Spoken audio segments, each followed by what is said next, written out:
Hey Abecedarians, this is Miss Tiffany here, and we are going to review what we learned in class today, and that is CC Cycle 1, Week 20. We want to initially start with our geography, and today we talked about the Dominion of Canada, and we had 4 locations: Ontario, Quebec, New Brunswick, and Nova Scotia. And we try to pair them up and kind of chant them back and forth. It kind of worked, kind of didn't, but we did give them little Smarties to put on the places, and they used them as little buttons for their fingers. So we put them right here. We started with Ontario. So we have Ontario, Quebec, New Brunswick, and Nova Scotia down there at the bottom. I don't know if you can see that, but you guys have that in your book as well. So that is what we did for geography. For timeline, we started off with timeline card or timeline card number 134 and went through 140.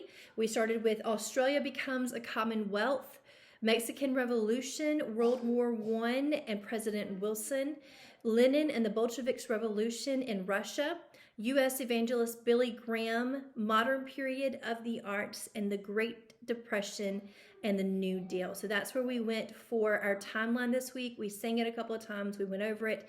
We played hide and seek. We had a little bit of a hard time seeking and finding them this time, but we ended up finding all 7 cards, and we hung those together in class. So that is what we did for timeline today.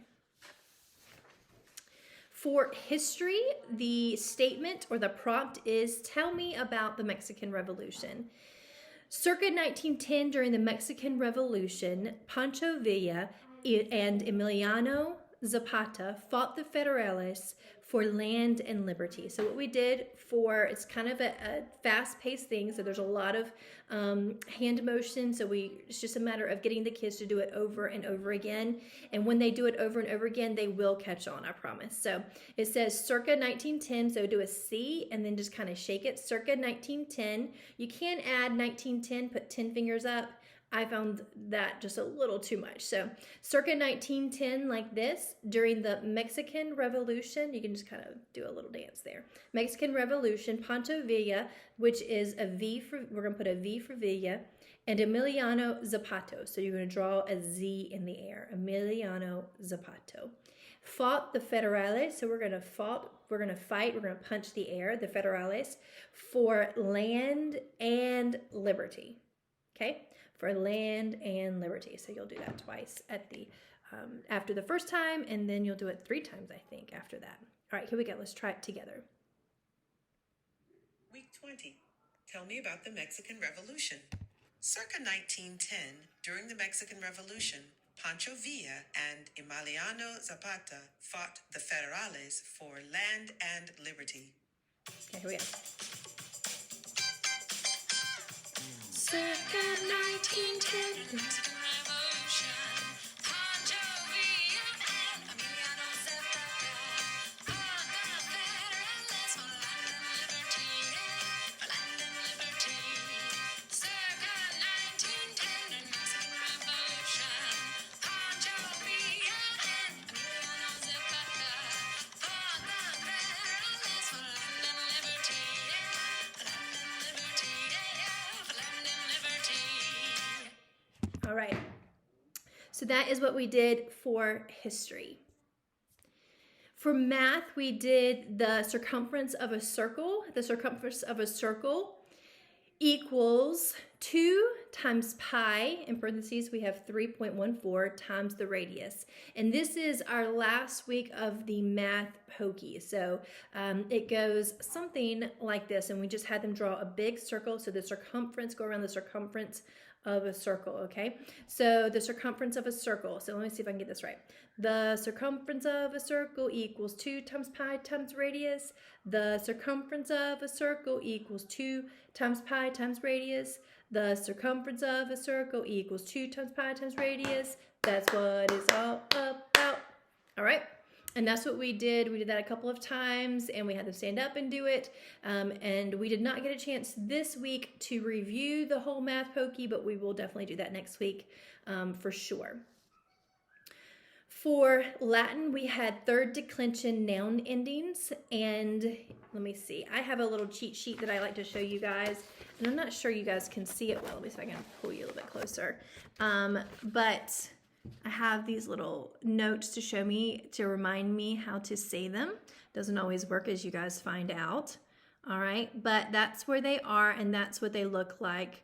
So it says something like this. So it's various is E-M-E, various is E-M-E, various is E-M-E, singular third declension, ace, ibis, ace, ibis, ace, ibis, ace, ibis, ace, ibis, ace, ibis, plural third declension. And so what we did for that is we had, so for singular, we used one finger, one hand, three fingers, because this is third declension noun endings. And we just said, various is E-M-E, various is E-M-E. If that's too much for their little fingers and their little hands, so you can just kind of do it like this, various is E-M-E, or do it on the table. So you can kind of just tap it on the table if you want.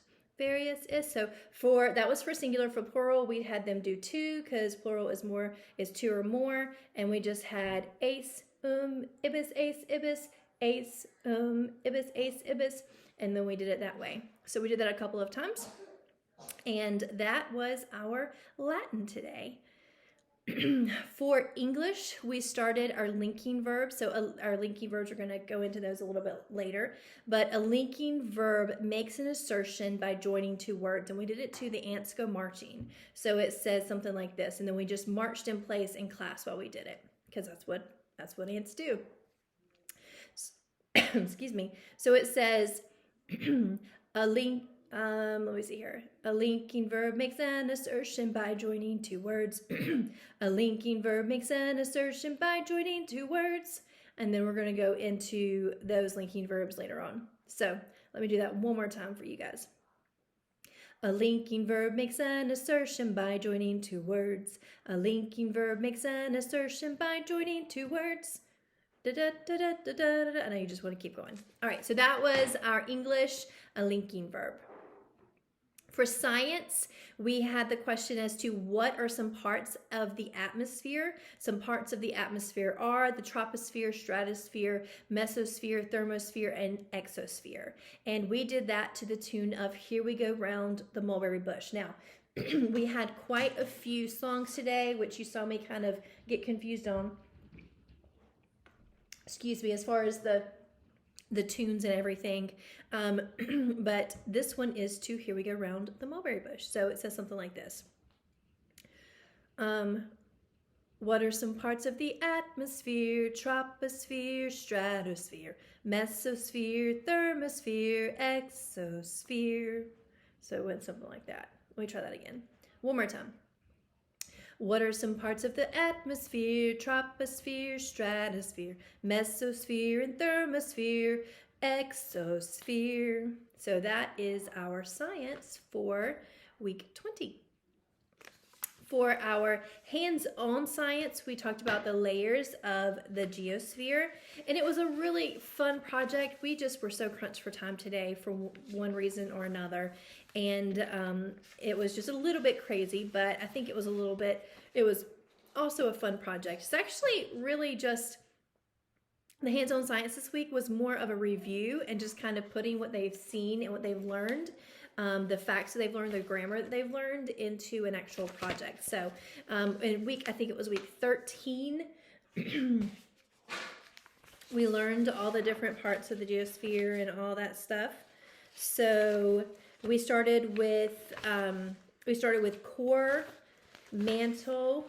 So, and I just started our time together reviewing this. So we did core, mantle, crust, hydrosphere, biosphere, atmosphere. So we reviewed that, and then of course we reviewed what we learned today, which was the parts of the atmosphere, which went to the tune of here we go around the mulberry bush, which is what are some parts of the atmosphere? Troposphere, stratosphere, mesosphere, and thermosphere, exosphere.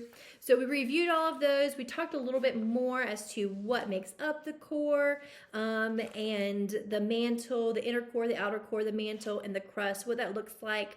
And then we talked about the actual atmosphere and the different layers of the atmosphere. And so we created this thing. The kids got a chance to color this. I wanted them to be able to write over these as well. So if they did not get a chance to do that, these are kind of light, so they can take a darker pencil and kind of trace over those. And then we cut these on the dotted lines, and then we glued this, and they can kind of see, and they colored this inside as well. They color this like red or yellow, red, orange, or something like that. So they can kind of look at what makes up the Earth's core, what that looks like, mantle and crust. And then we talked about, what does that look like? What do those things look like? That's how I mentioned that before. And then we colored these. This is the atmosphere. Now, what I did not get a chance to do, I did talk to them briefly about it, but what we did not get a chance to do in class, but I would love for you guys to do, I sent these home with your kiddos. And this sheet right here, you can have them color them and cut them out and put them in underneath right here, put them in the correct space right here. Okay, so for example, in the troposphere, that's where the clouds, where an airplane would be, where a hot air balloon right there would be. So we would come right here and we would kind of glue those in place right there. All right, so we would glue the hot air balloon right here, the airplane, and then the cloud there. That's where a lot of our weather happens. So you can talk a little bit more about that. Meteorites are in the mesosphere up here. In the stratosphere, we have fighter planes, which we have little pictures of all of these. Everything that's mentioned on this page that I'm mentioning are little pictures as well. So in the thermosphere, you see, that's where the satellites and stuff, and the exosphere would be where the spaceships and stuff would be. And then that's the one closest to space. So that's what we did. It's a really fun project. Hopefully your kids enjoyed it and they can take it home and kind of finish that up. So that's what we did for hands-on science. For hands-on art today, we continued. We were very, very pressed for time, but I was determined to at least get one good listen in. So today we listened to Handel's Water Music Suite number 2. And it's just a beautiful piece. It's something you probably recognize if you watch some of those Jane Austen movies or things like that. But so it's a piece that's throughout music, but throughout history, it's been probably pretty recognizable. And my goal for our class is to let them sit and to listen. And that's really what our curriculum points to us to do, our guide. And to listen, and 2 things. I want them to be attentive. I want them to listen to what they're to really hear what they're listening to, if that makes sense. So recognize the different instruments, recognize the different movements, when it gets loud, when it gets, soft and things like that. They don't have to name every part and what that means. I just want them to be able to be attentive to the music. Also to be content while they are listening, to be restful, to be to sit still, to be happy with where they are and in that moment. In other words, not fidgeting, not having to, they're going to fidget a little bit, but not having to grab a snack, if I'm talking about my kid, and not having to grab a bottle of water, not having to get up and go to the bathroom every 2 seconds. So just practice being still, being content, and being attentive when they're listening to that. My goal is that my kids, when we're out and we hear that song somewhere, whether we're watching a movie or something, they could say, oh, I know, that's Handel, and that's his Water Music Suite number 2. So I thought that would be pretty cool to have that happen eventually one day, maybe. Anyway, so that's what we did in hands-on art today. Like I said, it was very brief. We only got to listen to it once, but we did listen to it today. So yeah, so that's it for CC Cycle 1, Week 20. And I hope you guys have a wonderful week, and we cannot wait to see you guys next week. Again, don't forget a blanket, a pillow, or something for our active listening time in our hands-on art time. So that's it. See you guys next week.